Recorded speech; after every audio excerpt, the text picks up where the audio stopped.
अमरावती शहरातून एक धक्कादायक व खळबळजनक बातमी समोर येत आहे। फेजरपुरा पोलीस स्टेशन अंतर्गत येणाऱ्या छत्री तलाव हनुमानगडी मार्गावर एका विहिरीत एका अज्ञात व्यक्तीचा मृतदेह कुजलेल्या अवस्थेत आढळून आला। रविवार 1 मार्च रोजी ही घटना उघडकीस आली असून परिसरात एकच खळबळ उडाली आहे। मिळालेल्या माहितीनुसार रविवार 1 मार्च रोजी सकाळच्या सुमारास जंगलात काही मजूर कामासाठी गेले असता त्यांना एका विहिरीत मृतदेह दिसून आला। त्यांनी तात्काळ याबाबत फेजरपुरा पोलीस स्टेशनला माहिती दिली। माहिती मिळताच पोलीस स्टेशन पूर्ण टीम तसेच फोरेन्सिक टीम व उपायुक्त गणेश शिंदे यांनी घटनास्थळाची पाहणी केली। विहिरीत आढळलेला मृतदेह पूर्णपणे कुजलेल्या अवस्थेत आहे। मृतदेहांची ओळख पटविणे कठीण झाले आहे।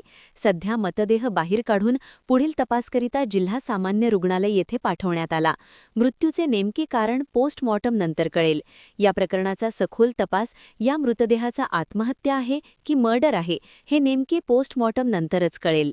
एक इसमाची मृतदेह सापडल्याची घटना आहे, काय नेमकं प्रकरण आहे? फेजरपुरा हद्दीमध्ये छत्री तलावाकडून हनुमानगडीकडे जाणारा जो रस्ता आहे त्याच्यामध्ये वडाळी नावाचं फॉरेस्टचं बीट आहे। या फॉरेस्टच्या बीटमध्ये आज सकाळी काही फॉरेस्टचं पेट्रोलिंग करणाऱ्या लोकांना एक विहिरीमध्ये डेड बॉडी आढळून आली। त्याच्यावरून त्यांनी आम्हाला पोलीस स्टेशनला कळवलं। याच्यावरून राजापेठ आणि फेजरपुरा पोलीस स्टेशनचे लोक इथं आले असता एक डेड बॉडी या विहिरीमध्ये दिसून आली। ती डेड बॉडी सहाय्यकांच्या मदतीने काढून घेण्यात आलेली आहे आणि या ठिकाणी आता आमची फॉरेन्सिकची टीम बेसिक एव्हिडन्स कलेक्शन करते आहे। प्राथमिकदृष्ट्या त्याच्यात अजून काही निष्पन्न झालेलं नाही।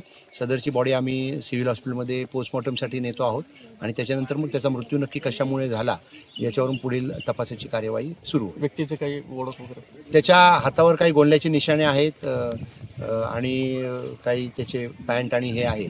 त्याच्यावरून आम्ही त्याची ओळख पटवण्याचा प्रयत्न करू आणि याबाबत आम्ही आपल्याला प्रेसच्या माध्यमातून सुद्धा कुठे जर काही मिसिंग असेल तर पोलिसांना कळवावे याबाबत आवाहन करतो। संशय वगैरे काही वाटतं? प्रथमदृष्ट्या अजून काही संशय नाही, कारण त्याच्याबद्दल कुठून काही आलेलं नाही।